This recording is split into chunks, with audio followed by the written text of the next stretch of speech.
When you look at Alpena, you probably see the beauty that it beholds, but there are some locations where nice neighborhoods have deep, dark secrets. During my time with Lieutenant Stuart Sharp, we went on location to see the results of meth labs. Okay, so Lieutenant, right now, what are we doing exactly? We're going on location somewhere?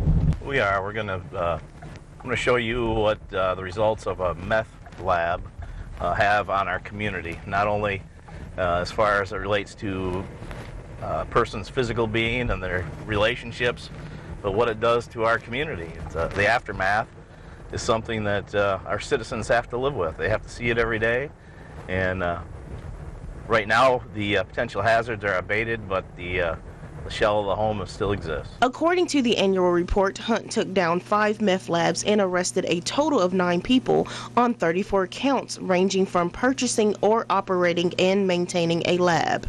When it comes to heroin, it's typically transported from downstate Michigan. Trafficking heroin and other opiates may be a shocker, especially for the 4 counties of Alpena, Alcona, Mount Morenci, and Presqu'Isle. Sadly, a meth lab was taken down in this beautiful Potter neighborhood. That area was established between the 1920s and the 1940s. So, Lieutenant, we're standing in a neighborhood right now that you actually had a bust recently, well, last year, correct? Yes, in 2016, there was a house on this block that had a meth lab that we arrested the subjects and dismantled the lab. Right, right. Well, let's take a little walk. I just want to walk up towards, which house was it on this block that you guys did a bust on? Last house on the right, when we abate a meth lab, a sticker is affixed to exterior door that warns occupants that there's chemical issues in the home and that they should contact the health department prior to re-entering the home. We are actually standing in front of a house that we were talking about was busted for drugs, correct? Correct. Okay, just talk a little bit about it and why it's still abandoned.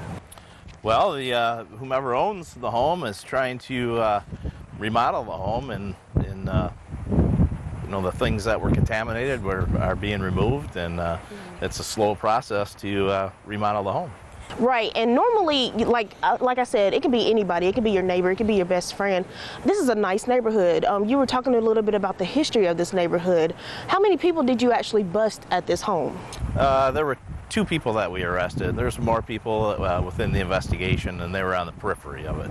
So there were some people identified and arrested prior to and after. There were 5 locations that we had meth labs within this region, and this happens to be one of them. The annual report also revealed that prostitution in the Alpena area has increased due to drugs. Generally, prostitution is related somehow to a substance abuse, narcotics or alcohol. With the internet, those engaged in prostitution are starting to travel to reaches of northern Michigan, and they advertise on Backpage and some other internet sites, and it's a fairly prolific business. Right. Luckily, it doesn't happen with a lot of frequency. Too many issues, too many topics to discuss. That's why my H.U.N.T journey isn't over. For WBKB News in Alpena, I'm Star Connor.